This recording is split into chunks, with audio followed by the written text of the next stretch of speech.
faire. Voilà. Les ressources humaines. Alors, l'histoire de l'Occitane, elle a commencé en 1976 avec un monsieur qui s'appelle Olivier Bossan, qui à l'époque, on était dans les années donc, 70, Flower Power, jeune homme de 25 ans qui sort d'études de lettres, qui a grandi en Provence, qui avait envie effectivement de créer son job là-bas. Enfin voilà, ça part de ça, l'Occitane, ça part de l'envie de valoriser un territoire avec une certaine forme de poésie. C'est pour ça que j'ai repris une citation d'Olivier pour vous en parler, avec aussi l'envie de transmettre quelque chose sur... le terme de transmission est un terme qu'Olivier emploie encore beaucoup. Et effectivement qui reconnaît toute la beauté et toute la puissance de la nature de cette belle région qui sont les Alpes de Haute-Provence, qui, si vous les connaissez, sont une région d'une beauté brute et qui est très très inspirante, qui est encore toujours très très inspirante pour notre marque. Voilà. Aujourd'hui, l'Occitane, c'est aussi ça. Donc, c'est un groupe qui a une croissance à 2 chiffres depuis déjà de nombreuses années. Alors c'est un peu la conjonction entre deux choses. La première, c'est effectivement cette histoire dont je vous ai parlé, avec un ancrage territorial très fort dans les Alpes de Haute-Provence, avec cette envie de transmettre toutes les valeurs de la nature et à travers en fait des produits cosmétiques de qualité.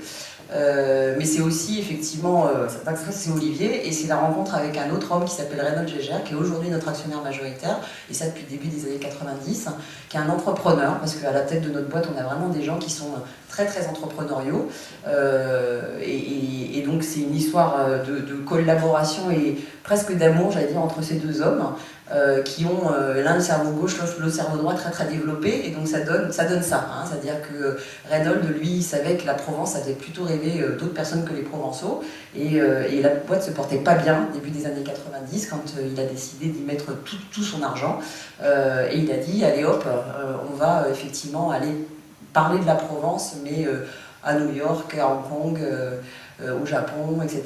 Et on va voir ce que ça donne. Et ben, ça donne effectivement que la France aujourd'hui, l'Occitane est un ambassadeur de la France un peu aux 4 coins du monde, avec un chiffre, deux courbes qui se suivent, c'est le nombre de boutiques en propre, parce que c'est un peu aussi la spécificité de cette boîte, c'est qu'à la fois on produit, et on vend. Voilà. On a nos propres boutiques qui en fait est un peu le sceau et l'identité visuelle de l'entreprise qui est vraiment partout dans le monde, dans les aéroports, etc. Et finalement, la croissance de notre réseau de boutiques est complètement associée à la croissance de notre chiffre d'affaires aussi. Voilà. Donc moi je suis rentrée dans une boîte qui a complètement changé, c'est vrai qu'on a énormément bougé en 10 ans de temps, donc, la grande challenge, parce qu'on est tous rentrés dans cette entreprise avec l'idée que c'était une boîte pas comme les autres et on a envie qu'elle le reste, et donc le grand challenge, c'est de réussir à supporter, entre guillemets, même si c'est une super beau challenge, de supporter cette croissance sans perdre son âme. Voilà. Alors, le groupe L'Occitane, c'est évidemment la marque L'Occitane, que vous connaissez, dont la mission est de diffuser l'art de vivre. Alors, c'est exactement ces termes-là qu'on emploie, l'art de vivre en Provence au travers de produits de beauté efficaces et de grande qualité. Donc, on parle de Provence quand on parle de L'Occitane en Provence. Mais on parle aussi d'autres marques. On parle de Melvita, qui est en fait une marque de cosmétiques qui a été rachetée par le groupe en 2008. C'est la première marque de cosmétiques bio en France. Et voilà, et on parle aussi d'un terroir, on parle aussi d'un territoire quand on parle de Melvita, puisque c'est une entreprise qui a été créée donc, par Bernard Chevillat, qui aurait pu être avec vous ce matin. Et qui est en fait qui a une histoire très très très similaire à Olivier finalement, c'est-à-dire jeune homme alors bordelais mais qui avait vraiment envie de nature, qui est parti avec sa femme très jeune biologiste en Ardèche pour devenir, comme il le dit souvent, berger des abeilles, pour pas dire apiculteur, avec son frère.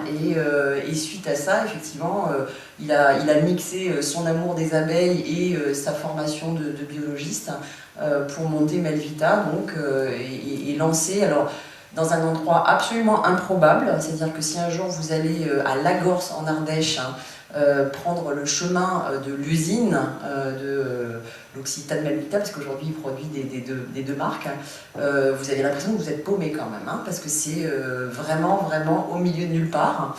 Et c'était là encore un vrai défi aussi de se dire on rachète une marque dont le centre, enfin le point de production est quand même inaccessible d'un point de vue logistique, etc. Et malgré tout, on s'est dit on y va parce qu'il y a quand même évidemment une identité dans sur cette marque qui nous parle vraiment et qui résonne en nous comme peut le faire la marque L'Occitane. Voilà.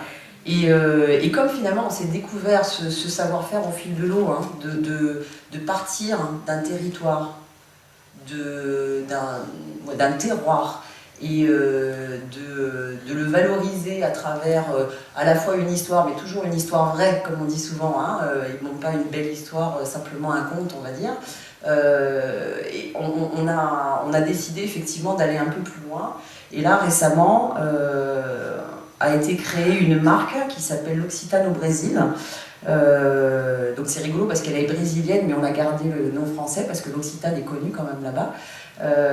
En revanche, l'Occitane au Brésil, c'est voilà, la petite sœur de l'Occitane, avec des ingrédients qui sont issus des biomes brésiliens, hein, ces grandes zones de biodiversité brésilienne. Et en fait, à chaque fois, effectivement, avec des producteurs, les messieurs que vous voyez là, ce sont nos fournisseurs de ces ingrédients qu'on voit un peu exotiques, qu'on voit arriver, Mandacaru, qui sont juste des produits fabuleux d'ailleurs, et qui sont fabriqués là-bas.